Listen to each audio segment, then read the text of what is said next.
창세기 강의 85번째 시간입니다. 가인은 하나님께서 동생 아벨의 제사만 연락하신 일로 악한 감정이 올라왔습니다. 동생은 하나님의 뜻대로 순종했으나 자신은 자기 좋은 대로 제사 드렸기에 하나님께 연락되지 않았지요.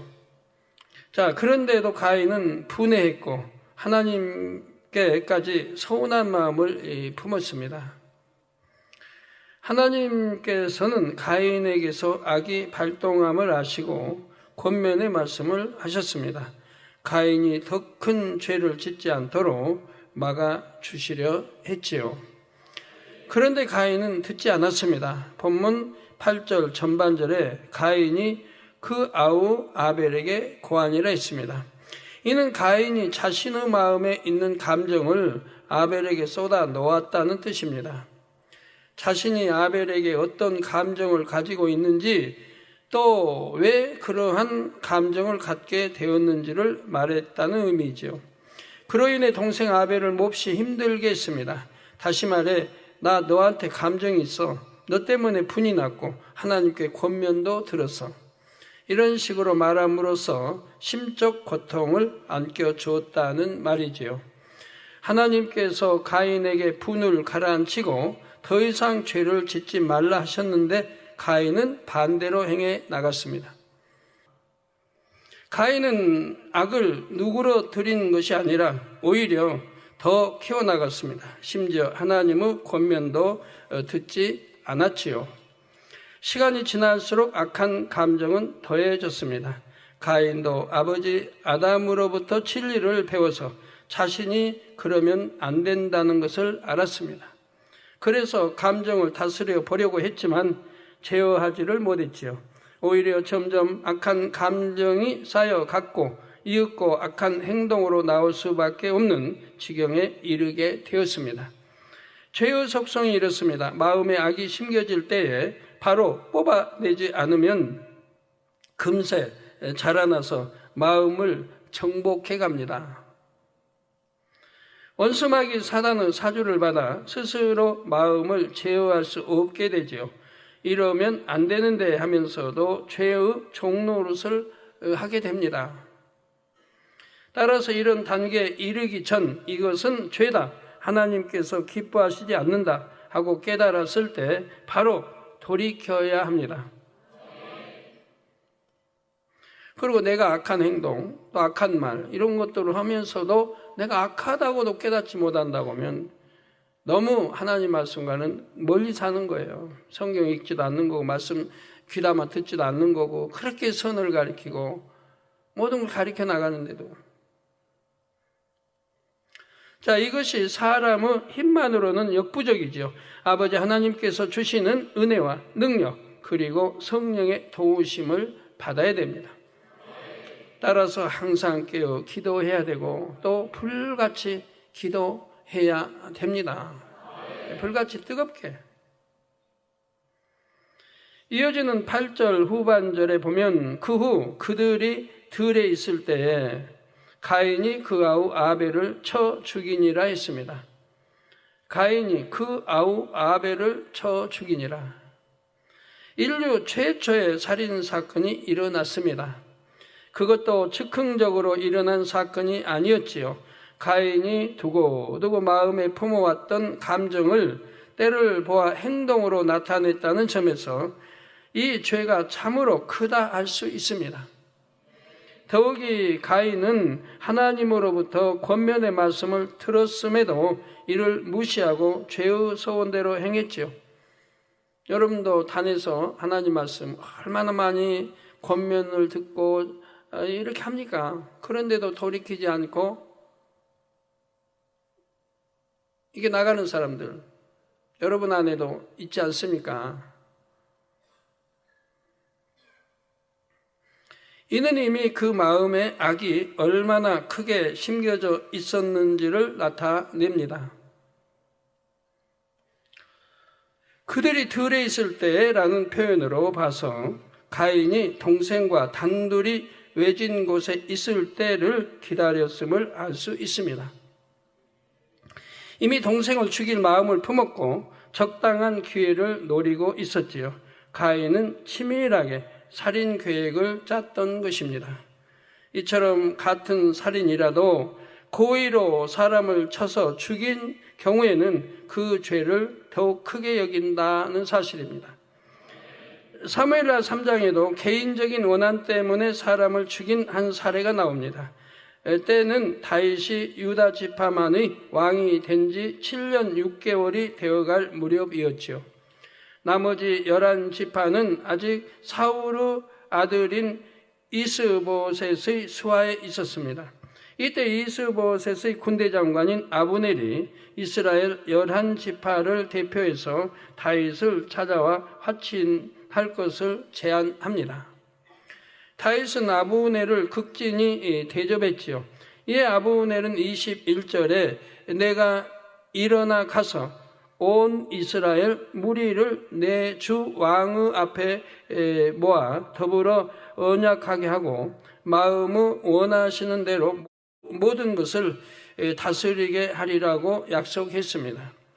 전쟁을 하지 않고도 다윗이 이스라엘 12지파의 왕이 되어 통일 왕국을 이룰 수 있는 좋은 기회가 왔던 것입니다. 그런데 평안히 돌아가는 아브넬을 몰래 부하로 하여금 뒤쫓아가서 다시 데려오게 한 사람이 있었습니다. 바로 다윗의 군대 장관인 요압이었지요.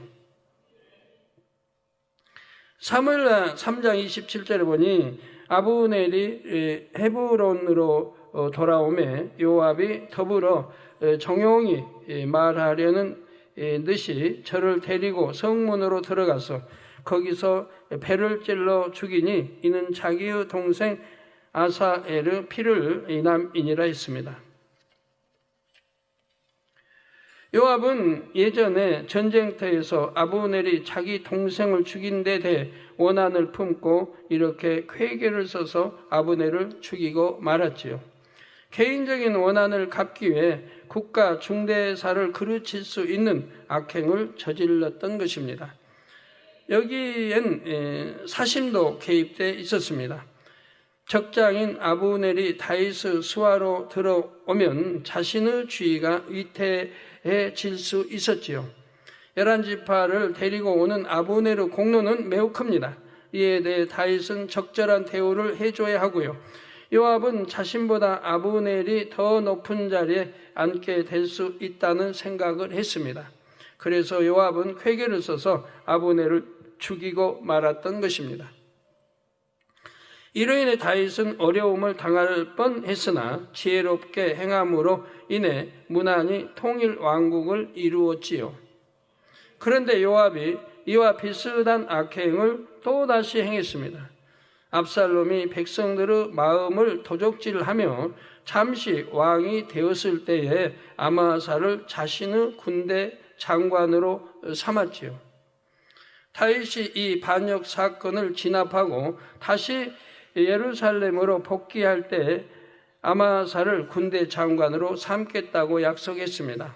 사무엘하 19장 13절에 다윗이 말하기를 너희는 또 아마사에게 이르기를 너는 내 권력이 아니냐 내가 요압을 대신하여 항상 내 앞에서 군장이 되지 아니하면 하나님이 내게 벌의 벌을 내리시기를 바라노라 하셨다 하라 한 것입니다. 본래 반역자들은 모두 죽이는 것이 상례입니다. 그런데 다윗은 큰 마음으로 적장을 품음으로써 반역에 가담했던 사람들의 마음을 얻으려는 선한 뜻을 내비쳤지요. 그리고 다윗은 아마사를 시켜 유다 사람을 소집해 올 것을 명합니다. 그런데 이때 또 요압이 개입하여 아마사를 죽이고 맙니다.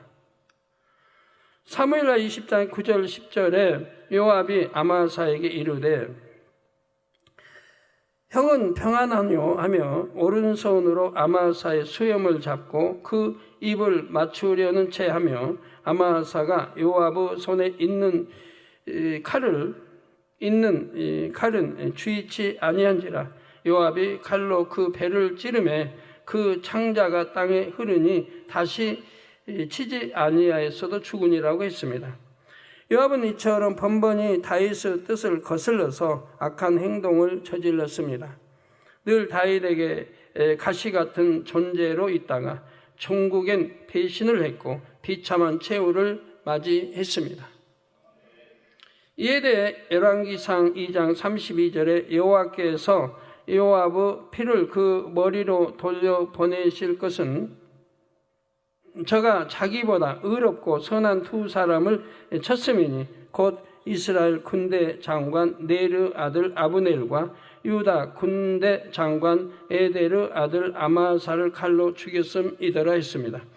사람이 악의를 품고 고의로 누군가를 해치면 그 죄에 대한 보응을 반드시 받게 됩니다. 민수기 35장에 기록된 모세의 율법에도 고의로 사람을 죽인 경우, 즉 고살한 경우 반드시 살인자를 죽이라고 했습니다. 민수기 35장 20절에서 21절에 만일 미화는 까닭에 밀쳐 죽이거나 기회를 엿보아 무엇을 던져 죽이거나 원한으로 인하여 손으로 쳐 죽이면 그 친자를 반드시 죽일 것이니 이는 고살하였음이라. 피를 보수하는 자가 그 고살자를 만나거든 죽일 것이니라고 말씀하셨습니다. 반면 아무 원한이 없는데 실수로 또는 우연히 살인한 사람에게는 살 길을 열어주었습니다. 곳곳에 도피성을 두어 그것으로 피신할 수 있게 했지요. 오늘날 법정에서도 이런 부분은 어느 정도 감안하여 판결을 내립니다. 설령 두 사람이 똑같은 죄를 지었다 해도 범죄 동기에 따라서 형벌의 경중이 달라집니다. 우발적이었는가 계획적이었는가 악의를 품고 고의로 했는가 생계를 위해 어쩔 수 없이 했는가 죄를 지은 이유에 따라서 판결이 달라진다는 사실입니다. 우리 아버지 하나님께서는 인생들의 마음 중심까지 꿰뚫어 보시지요. 누군가 범죄를 했다면 믿음이 연약하여 순간 죄의 유혹에 빠졌는지 아니면 악의를 품고 고의로 불순종했는지 열심히 말씀대로 살다가 한번 넘어졌는지 혹 늘 불순종을 일삼다가 또 불순종했는지 각 사람의 형편과 처지를 모두 감안해서 판단하십니다. 여러분 시험과 환난이 와도 전부 감안해서 줘요. 시험을 주시고 환난을 주시고 연단을 주세요. 절대 억울하게 당할 사람 하나도 없어요. 하나님이 누구신데요? 우리 성도님들은 대부분 고의로 상대를 어렵게 만들거나 해가 되는 행동을 하지는 않을 것입니다. 그래도 누군가에게 불편한 감정이나 서운함을 풀지 않고 마음에 담아두고 있다면 언젠가는 그것이 불쑥 튀어나올 수가 있습니다. 두 가지 상황을 예로 들어보겠습니다. 먼저는 상대가 칭찬을 들을 때입니다. 누군가가 칭찬을 받으면 함께 기뻐하는 것이 진리입니다. 그런데 그 대상이 예전에 자신이 불편한 마음과 서운한 감정을 품었던 사람일 때는 함께 기뻐할 수가 없지요. 저 사람이 내게는 잘못했었는데 윗분에게만 잘해서 칭찬받는구나 하면서 마음이 더 불편해집니다.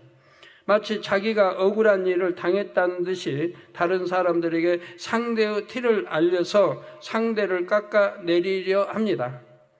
하지만 이처럼 상대를 깎아내린다 해서 자신이 높아지는 것일까요? 설령 사람들 앞에서는 자신이 또 높아진다 해도 어찌 하나님의 눈을 속일 수 있겠습니까? 사람 마음에 있는 모든 악의 모양은 하나님 앞에 속속들이 드러나게 됩니다. 하물며 마음에 있던 악을 계획을 세워 행동으로 옮겼다면 어찌 하나님께서 모르시겠는지요? 두 번째 상황은 서운했던 상대가 어떤 일을 잘못하여 궁지에 몰리거나 다른 사람들에게 비난받을 때입니다. 이때 마치 기다렸다는 듯이 함께 비난을 하는 사람이 있습니다. 나는 그가 그럴 줄 진작에 알았다. 그는 원래 그런 사람이다. 이런 식으로 과거에 자신이 느꼈던 감정을 보태는 것입니다. 이는 예전에 상대에 대해 품었던 불편함과 서운한 감정을 여태 가지고 있었다는 증거이지요. 이런 사람이 만일 권세를 얻게 된다면 일의 처리 과정에 사심을 개입시킬 수 있습니다. 불공정한 판결로 상대가 져야 할 책임을 과하게 부과할 수 있지요. 하나님께서는 원수도 사랑하라 하셨고 에베소서 4장 26절에는 분을 내어도 죄를 짓지 말며 해가 지도록 분을 품지 말라 하셨습니다. 분을 내어도 죄는 짓지 말라는 거예요. 해가 지도록 분을 품지 말라, 빨리 풀어버리라는 거예요. 분을 아예 갖지 않으면 더 좋겠고요. 여러분, 내가 무슨 어떤 일에 분이 난다 하면 아직 반석에 못 들은 분들입니다. 반석에 들으면 그렇지 않습니다. 어떤 상황에 접해도 분이 나지 않아요. 혈기 나지 않고요. 우리 성도님들 반석에 들으신 분들이 뭐 많으니까 다 여러분들이 체험해 본 바 아닙니까? 옛날에 믿음의 1단계, 2단계 때는 누가 뭐래면 혈기도 나고 감정도 나고 속도 상하고 그냥 이랬는데 이제는 그런 거 없잖아요. 반석에 들어온 분들이 많다 보니까 없잖아요. 우리 예능위원회 팀 한번 보세요. 예능위원회 팀 몇백 명이 돼도 화평 깨지는 일체 없습니다. 서로 보면 좋아하고 그러니까 교회가 뭐 잠자리인 줄 알아요. 집에 안 가려고 그래요. 하루 종일 연습하고 그렇게 해놓고도 그냥 교회에서 자려고 그래요. 편하게. 그리고 또 아침 일찍 일어나서 또 연습하고 또 일어나고. 집보다 교회가 더 편하대요. 또 우리 신학생들도 그러더라고요. 또 들어보니까. 신학생들도 기숙사에서 그냥 있는 거 좋아해요. 집에 안 가고. 집 가까운데도 기숙사에서 거기서 기도하고. 왜? 집에 왔다 갔다 하면 시간이 아까우니까. 아마 30분 왕복해야 근데도 그 시간이 아까워서.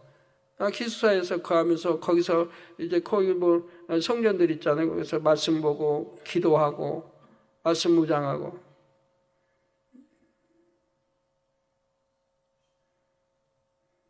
기숙사도 그러지, 우리 교회도 그러지. 방만 공간만 있으면 거기서들 자고, 그 다음날 일찍 일어나서 또 하나님 일하고.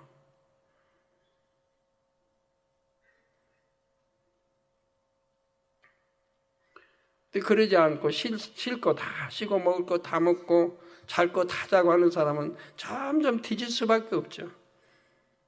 우리 예능팀은 시간만 있으면 그렇게 하고 연습하고 배우고, 그리고 또 시간만 있으면 아침 새벽에라도 또 학원에 가서 영어 또 이렇게 배우고 듣고 계속 공부를 해 나가는 거예요. 그래야 가나안 시대 주역들이 되죠. 열심히 공부해요.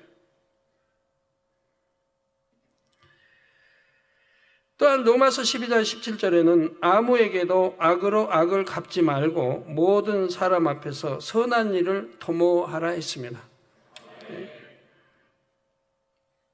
아무에게도 악으로 악을 갚지 말고 모든 사람 앞에서 선한 일을 도모하라.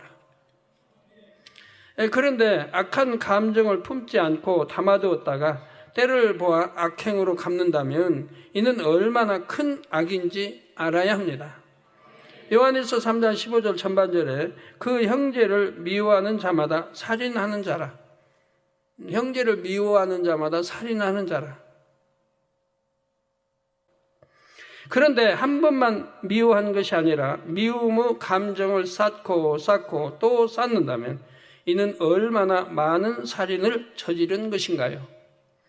그로 인해 기도 응답이 안 되고 있고 축복이 막혀 있으며 시험 환난이 왔는데도 깨닫지 못하는 경우도 있습니다. 원한이나 서운함 등의 악한 감정이 마음에 쌓인 결과 큰 병이 날 수도 있고요. 육의 사람들은 악은 악으로 갚아야 시원하다 여길 수 있지만 결코 그렇지 않습니다. 악을 악으로 갚는 것은 물론이고 악을 품고 있는 자체만으로도 자기 자신에게 큰 해가 된다는 사실을 정녕 깨달을 수 있기를 바랍니다. 내 안에 악을 품고 살아봐요. 얼마나 힘이 드는가. 얼마나 괴롭고 힘들어요. 뭐하러 괴롭고 힘들 일을 해요. 악을 다 버리고 선으로 사랑으로 채우면 너무 행복하고 좋은데, 상대는 나에게 악을 행했다 할지라도 내 편에서는 오히려 선으로 갚는 것이 하나님의 뜻입니다. 그럴 때 상대도 살릴 수 있고 자신도 살 수 있으며 하나님의 선하신 뜻을 이룰 수 있습니다. 그러므로 성도님들은 더욱 선을 사모하시기 바랍니다. 악은 그 모양이라도 버리라 하신 말씀에 담긴 아버지 하나님의 선하신 뜻을 깊이 이해할 수 있기를 바랍니다. 사랑하는 성도 여러분, 이제 9절을 보시겠습니다. 여호와께서 가인에게 이르시되 내 아우 아벨이 어디 있느냐 물으시자 가인은 내가 알지 못하나이다. 내가 내 아우를 지키는 자니까 라고 답합니다. 하나님께서는 가인이 동생 아벨을 죽인 사실을 이미 아시고 물으셨습니다. 이는 가인을 추궁하기 위함이 아니라 은혜를 베푸시기 위함이었지요. 곧 가인에게 회개의 기회를 주신 것입니다. 그런데 가인은 알지 못한다며 완전히 시치미를 떼었습니다. 자신의 악행을 숨기고자 뻔뻔하게 거짓말을 했지요. 더 나아가 오만하게도 하나님께 내가 내 아우를 지키는 자니까 라고 대들었습니다. 잠언 9장 8절 전반절에 거만한 자를 책망하지 말라. 그가 너를 미워할까 두려우니라 말씀했습니다. 책망도 아무나 하는 거 아니거든요. 봐서 책망할 자라고 받을 자를 해야지. 받지도 못할 자를 책망했다가는 역습을 당하죠. 말 한마디라도. 이는 거만한 사람은 자신을 책망하는 상대를 미워한다는 뜻도 되지요. 오히려 감사하게 받아야 되는데, 기쁘고 행복하게 받아야 되는데, 나를 지적해 줬으니까, 나를 발견해 줬으니까. 그리 못할 사람에게는 책망, 그러니까 성경에 보면 주님 말씀한 대로 개, 돼지에게 진주 던지지 말라고 똑같은 거죠. 개, 돼지에게는 진주 던지지 말라. 또 이 복음 전하지 말라. 또한 자신이 책망을 받을 때에 마음이 불편해지거나 책망하는 상대가 미워진다면 그만큼 자신이 거만한 사람임을 깨달아야 한다는 의미도 담겨 있습니다. 지금 본문의 가인은 마음에 악이 심겨져 은혜를 베푸시는 하나님의 사랑을 알지 못한 채 오히려 적대감을 나타냈지요.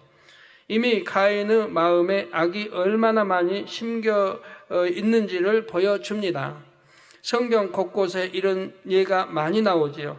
열왕기상 22장에 보면 북이스라엘 왕 아합과 남유다 왕 여호사밧이 연합하여 아람과 전쟁하는 장면이 기록되어 있습니다.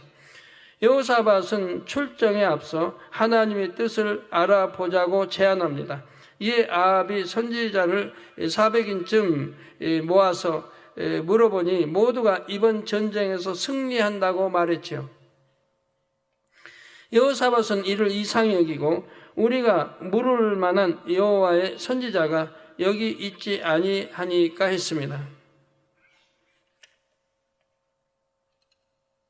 이에 열왕기상 22장 8절에 이스라엘 왕이 여호사밧에게 이르되 오히려 이므리의 아들 미가야 한 사람이 있으니 저로 말미암아 여호와께 물을 수 있으나 저는 내게 대하여 길한 일은 예언하지 아니하고 흉한 일만 예언하기로 내가 저를 미워하나이다 답했습니다. 자신에 대해 좋은 일은 예언해 주지 않고 흉한 일만 알려준다 하여 미가야 선지자를 미워한다는 것입니다. 자신이 좋든 싫든 참 선지자가 전달하는 말씀은 하나님의 뜻으로 받아야 합니다. 그러나 아합은 선지자를 통해 말씀을 들어도 마음이 심히 악했기에 그것이 하나님의 뜻인지 아닌지를 분별하지 못했습니다. 하나님의 뜻에 순종할 마음도 아니었고요. 이때도 미가야 선지자가 흉한 예언, 곧 아합이 이 전쟁에서 죽을 것이라는 얘기를 하자 아합은 그를 옥에 가두어 버렸지요. 그런데 아합은 그 전쟁에서 죽임을 당했지요. 미가야의 예언이 마음에 걸려서 변장하고 전쟁터에 나갔지만 그럼에도 적군의 화살에 우연히 맞아 죽었습니다. 이와 유사한 길을 답습한 또 다른 왕이 있습니다. 바로 남유다의 마지막 왕인 시드기야이지요. 당시 북이스라엘은 이미 망해서 사라졌고 남유다도 바벨론의 압제 아래 있었습니다. 바벨론이 원하는 대로 조공을 바쳐야 했고 바벨론이 원하는 정책을 펴야 했지요. 이때 선지자 예레미야는 바벨론의 지배를 순순히 받아들이는 것이 하나님의 뜻임을 시드기야에게 전합니다. 하나님의 공의 가운데 남유다는 심판을 받아야 하는 상황이었죠. 그러나 심판받아 영원히 사라지는 것이 아니라 70년 만에 다시 회복할 수 있음을 하나님께서 약속해 주셨습니다. 오래전 야고보 12족속이 애굽에서 한 나라를 이룰 만한 백성으로 성장했지요. 이처럼 이번은 바벨론의 압제 속에서 유대 민족이 겸비하게 연단을 잘 받으면 뛰어난 민족으로 거듭날 수 있음을 알려주셨습니다. 여러분 지적받고도요. 지적받고 그러면 회개하고 돌이켜서 정말 정도 걷고 바른 길로 가면 하나님이 신속히 싸매 주시고 회복시켜 주십니다. 다시 축복으로 이어주신다 이 말이에요. 그러나 악함으로 회개하지 않고 돌이키려고 하지 않고 그러면 그 연단은 계속 받아질 수밖에 없는 거죠. 예레미야 29장 11절에 나 여호와가 말하노라 너희를 향한 나의 생각은 내가 하나니 재앙이 아니라 곧 평안이요 너희 장래 소망을 주려 하는 생각이라고 말씀하신 대로입니다. 우리 아버지 하나님은 우리에게 참 평안 주시기 원합니다. 기쁨과 행복과 평안을 주시기 원하지 뭐 어려움을 주시고자 하는 게 아니란 말이에요. 시드기야 왕과 신하들은 이러한 하나님의 깊은 뜻을 알지 못한 채 예레미야를 매국노 취급하며 핍박했습니다. 그리고 바벨론에 저항하려는 노력을 폈지요. 이에 결국 바벨론 군대가 예루살렘 성을 포위하기에 이릅니다. 예루살렘 성이 워낙 난공불락의 요새였기에 포위 상태로 1년 6개월이 흘렀습니다. 그간 바벨론은 끊임없이 시드기야에게 항복을 권유했지만 그는 듣지 않았지요. 거짓 선지자들이 하나님께서 이 위협으로부터 벗어나게 도와주실 것이라고 했기 때문입니다. 그러다 어느 날 밤 시드기야가 조용히 예레미야를 불렀지요. 그때도 예레미야는 하나님의 뜻을 전합니다. 바로 예레미야 38장 17절에서 18절에 만군의 하나님이신 이스라엘 하나님 여호와께서 이같이 말씀하시되 내가 만일 바벨론 왕의 방백들에게 항복하면 내 생명이 살겠고 이 성이 불사름을 입지 아니하겠고 너와 내 가족이 살려니와 내가 만일 나가서 바벨론 왕의 방백들에게 항복하지 아니하면 이 성이 갈대아인의 손에 붙이우리니 그들이 이 성을 불사를 것이며 너는 그들의 손을 벗어나지 못하리라 하셨나이다. 이에 시드기야는 이어지는 19절에 자신의 속마음을 드러냈죠. 나는 갈대아인에게 항복한 유다인을 두려워하노라. 염려컨대 갈대아인이 나를 그들의 손에 붙이면 그들이 나를 조롱할까 하노라. 바로 자신이 항복하고 바벨론에 잡혀가면 먼저 포로로 끌려가 있는 유대인들이 만날 텐데 그들에게 조롱받는 게 두려웠다는 것입니다. 시드기야는 국가의 전망이나 성전의 보존, 신하들과 백성들의 안위보다 자신의 체면을 더 중요하게 여겼지요. 이에 예레미야는 다시 한번 간곡히 간하지요. 그 무리가 왕을 그들에게 붙이지 아니하리이다. 원하옵나니 내가 왕에게 고한 바 여호와의 목소리를 청종하소서. 그리하면 왕이 복을 받아 생명을 보존하시리이다. 그러나 시드기야는 끝까지 듣지 않았습니다. 바벨론 군대가 예루살렘 성을 넘어 들어올 때에 성 밖으로 나가 도망치다가 붙잡히고 말았지요. 결국 두 눈이 뽑히고 쇠사슬에 묶여서 바벨론으로 끌려갑니다. 두 눈이 다 뽑혀버리고. 성도 여러분, 예레미야 선지자는 사람들이 들으려 하지 않고 오히려 조롱해도 하나님의 뜻을 전하고 외쳤습니다. 당시 에레미야의 심정이 에레미야 20장 8절 9절에 잘 기록되어 있죠. 대저 내가 말할 때마다 외치며 강포와 멸망을 부르짖으오니 여호와의 말씀으로 하여 내가 종일토록 치욕과 모욕거리가 됨이니이다. 내가 다시는 여호와를 선포하지 아니하며 그 이름으로 말하지 아니하리라 하면 나의 중심이 불붙는 것 같아서 걸수에 사무치니 답답하여 견딜 수 없나이다 한 것입니다. 저도 설교할 때 보면 성도님들 축복받으세요. 얼마나 참 이렇게 충성하시고 기도하시고 또 목자 위에서 그렇게 부르짖어 기도하시고 감사합니다. 축복받으세요. 우리 주의종님들도 수고했습니다. 오늘 이렇게 함께해서 이렇게 수고했습니다. 장로님들 수고했습니다. 장로님들 감사합니다. 그런 말만 하면 저도 참 편하고 좋겠죠. 얼마나 편하고 좋겠어요. 장로님들 사랑 더 받을 것이고 주의종들이 저를 욕하지 않을 것이고 그렇게 지적하지 않고 책망하지 않아도 빛 가운데 살며 천국 새사망에 갈 수만 있다면 얼마나 좋겠어요. 근데 그렇게 했다가는 새사망 갈 사람이 몇 명이나 나오겠습니까? 싫어하든 좋아하든 싫어해도 또 외치고 또 외치고 또 외쳐야죠. 또 가르쳐드리고 또 외치고 그렇게 해도 넘어지지 않냐고. 넘어지지 않냐고. 신앙 지켜 잘 달려온 분들이 여러분들 아닙니까? 그래서 이 자리에 이렇게 있는 거 아니에요. 그래도 목자 사랑하고 싫다 하지 않냐고. 목자 사랑하고.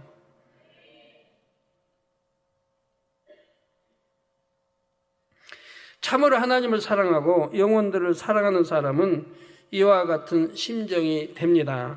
상대가 사망으로 가고 있는데도 듣기 싫어할 테니까 마음 아파할 테니까 아무 말도 안 해준다면 이는 상대를 미워하는 것과 같습니다. 우리 성도님들이 부모님들이 좀 엄하신지는 몰라도 부모님들에게 전도도 제대로 않고 있다가 이제 암이나 삼기되고 폐 삼기 말기 이렇게 되면 그때 당회장님 앞서 기도해 주세요. 빨리 전도해서 하나님 말씀대로 살겠더라면 그런 거 안 걸렸을 텐데. 전도도 못하고 있다. 이제 암 3기다 말기다 뭐다 하면 그때서 이제 당회장님 기도해 주세요. 우리 아버지 지금 위험해요. 우리 부모님 위험해요. 부모도 사랑한다면 땀 한 대 맞고라도 전도해야지. 뭐가 두려워서 전도 못하고. 나를 낳아준 부모님인데 부모님은 저 지옥 가면 되겠습니까? 나만 천국 가면 왜 전도를 못해요? 뭐가 두려워서? 내 부모인데 어찌하든 천국 가도록 해야죠. 내 형제를 왜 전도 못해요? 내 남편을 왜 전도 못해요? 사랑한다면 하는 거죠. 정녕 상대를 사랑한다면 당장 관계가 어색해지는 게 문제가 아니라 사망에서 구해내는 게 중요하지요. 저는 지난 30년간 이런 심정으로 목회를 했습니다.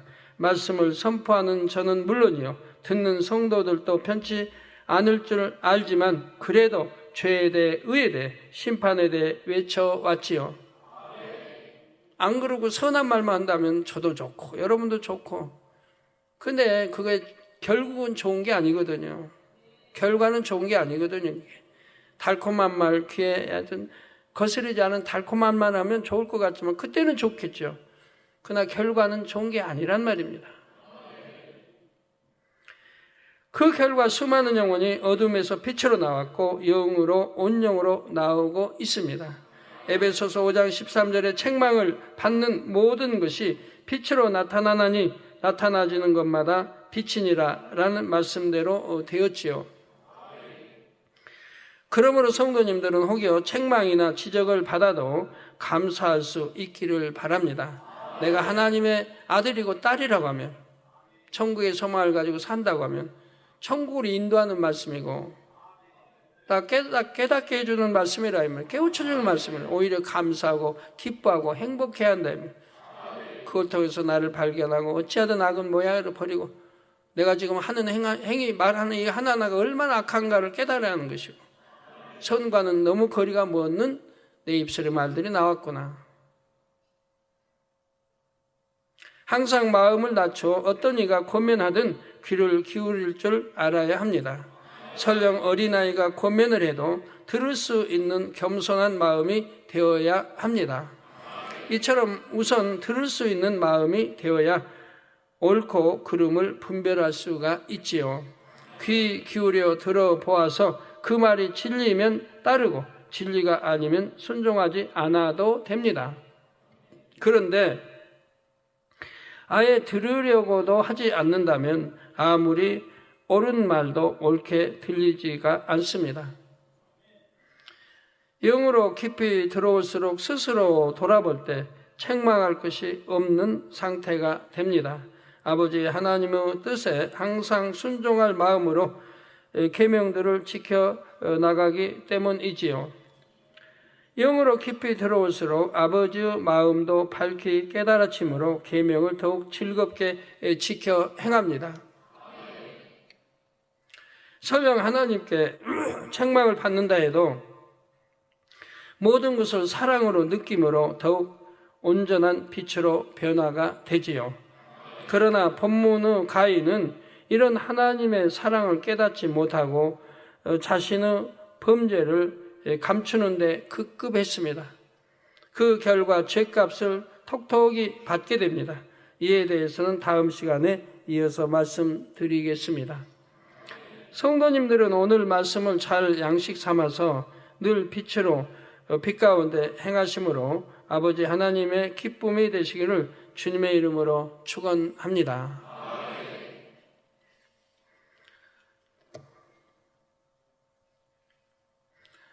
제가 전에 82년도 개척해서 얼마 안 됐을 때입니다. 개척해서 성도님들 몇백 명밖에 안 됐어요. 저는 개척하고 나서 이제 우리 가족끼리 개척했지만 몇 달 되니까 몇백 명 되더라고요. 금방금방 부흥이 왔으니까. 그래서 성전을 못 지은 거 아니에요? 지금까지. 금방 불어나서 성도가 많아지니까. 언제 헌금해서 성전 지을 돈 모으기 전에 그냥 부흥해서 또 넓은 데로 이사해야 되고 계속 그래왔단 말이에요, 지금까지. 이제 성전 지으려고 땅 사놓고 다 했지만. 네, 그렇게 82년도 개척 때 금요철인데 성도님이 다 있는 데서 하나님 저를 책망하시는 거예요. 불같이 막 책망하시는 거예요. 뭐 옛날에 말씀드렸지만. 그렇게 잠도 별로 못 자고 개척하고 개척해서 또 신학교 다니고 공부도 해야 되고 그 많은 오는 환자들 일일이 또 살펴야 되고 그렇게 했는데 수고했다가 아니고 책망만 하시는 거예요. 책망. 그냥 책망도 그냥 책망이 아니에요. 한 주가 지났어요. 금요철아 얼마나 여기저기서 그냥 은혜 받으러 이렇게 꽉꽉 차는데 책망이 그래요. 다음 주가 돼서 근데 또 책망이 나와요. 또 막 철야가 다 끝나 시간이 되면 또 책망이 나오는 거예요. 그래서 책망을 들으면서 저는 한 주간을 아버지 뭘 잘못했는지 깨우쳐 주시고 회개할 수 있도록 이제 역사해 달라고 기도를 하죠. 근데 뭘 잘못했는지는 모르겠어요. 전 말씀대로 산다고 해서 살아왔으니까. 그런데 책망이 나오니까 잘못한 게 있을 텐데 깨우칠 수가 없으니 아버지 깨우쳐 달라고. 그런데 한 주가 지나고 두 주가 지나고 또 세 주가 지나고 계속 책망이 나오는 거예요. 성도를 보기도 민망하죠. 6주가 됐어요. 7주가 됐어요. 7주도 책망이 나오는 거예요. 그래도 마음에 조금 더 서운해 보지 않았어요. 그래도 눈물로 아버지 앞에 감사했어요. 아버지 책망 이렇게 받을 수 있으면 감사합니다. 이 책망 들어도 참 감사합니다. 하오나 아버지 속히 깨닫게 해주셔서 회개하고 돌이키게 해주세요. 이제 그런 기도를 계속했죠. 금식도 해보고. 7주가 딱 끝나고 나니까요. 8주째, 7주가 끝나고 8주째 와서인가? 성도님이 기억하신 분들 하실 거예요. 그때야 이제 비로소 말씀이 나오는 거예요. 내가 7주 동안, 7은 완전수 아니에요? 7주 동안 너를 시험해봤다. 그렇게 너를 아무 잘못 없는데도 책망하고, 그렇게 성도 앞에서 했는데도 너는 마음에 이만큼도 서운해하지 않았다. 오히려 기뻐하고 감사했으며, 어찌하든 무언가를 찾아서 발견해서 너는 버리려고 했지. 이거 성도 앞에서 이렇게 하나님 이러십니까? 그런 마음 품어보지도 않았다고 그래요. 그러면 내가 너를 온전히 신뢰한다. 너하고 나 사이에 온전히 신뢰. 이 신뢰관계는 영원히 끊어지지 아니하리라. 네 마음 깊이까지 내가 다 헤쳤다는 거예요. 그렇게까지 했는데도 마음에 서운한 거 하나 품지 않았다. 오히려 감사만 했고. 한 주도 아니고 7주를 무려. 그러고 나서 얻은 답이 아버지가 난 너를 아주 100% 너를 신뢰하고 이 신뢰는 영원히 변하지 않으리라. 아버지 하나님이 아브라함을 그렇게 이삭을 바치람으로 드렸을 때 이제 그렇게 신뢰할 수 있었던 것 같이, 믿음의 조상으로 세웠던 것 같이. 그런 영단도 받아봤습니다. 그런 시험도 통과해봤단 말이에요. 네, 우리 성도님들 그런 시험을 통과할 분이 과연 얼마나 있을까요? 잘못도 없는데 잘못했다고 막 책망하고 한 주도 아니고 막 2주 사람들 앞에서 막 한다고 해봐요. 과연 통과할 분이 여기 얼마나 있겠는가?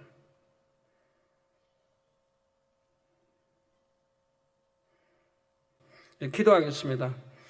아버지 말씀을 상고하시면서 기도하시겠습니다. 할렐루야. 아버지 하나님 감사합니다. 오늘도 들은 말씀이 믿음이 되고 생명이 되게 도와주시기를 원합니다. 우리가 가인 같은 마음은 되지 아니하는가? 가인 같은 마음은 있지 아니하는가? 나를 돌아보게 도와주시고 혹이라도 있다면 철저히 회개하고 돌이켜서 빼내게 도와주시고 하나님 보시기에도 참으로 선한 합당한 종이라, 합당한 아들이라, 합당한 딸이라는 말을 들을 수 있는 성도님들이 되게 도와주시기를 원합니다. 우리 마음에 아버지 악은 모양이라도 빼내버리고 깨끗하고 청결하면 우리 하나님을 본다 했습니다. 내 마음이 청결하면 복이 있다. 즉 하나님을 볼 수 있다 했고, 이번에도 그렇게 마음이 청결한 사람들은 하나님을 볼 수 있었음을 압니다. 내가 말씀대로 살고 내가 영으로 들어갔다 해도 아직도 마음에 그런 온전한 깨끗함이 되지 아니하게 하나님을 배울 수 없었던 것도 볼 수가 있습니다. 아버지, 이런 거를 통해서 더 마음을 깨끗하게 더 온유하게 더 아버지 사랑과 덕으로 아버지 성결로 이루게 도와주시기를 원합니다. 주여 감사합니다. 우리 주 예수 그리스도의 이름으로 기도하옵나이다. 아멘.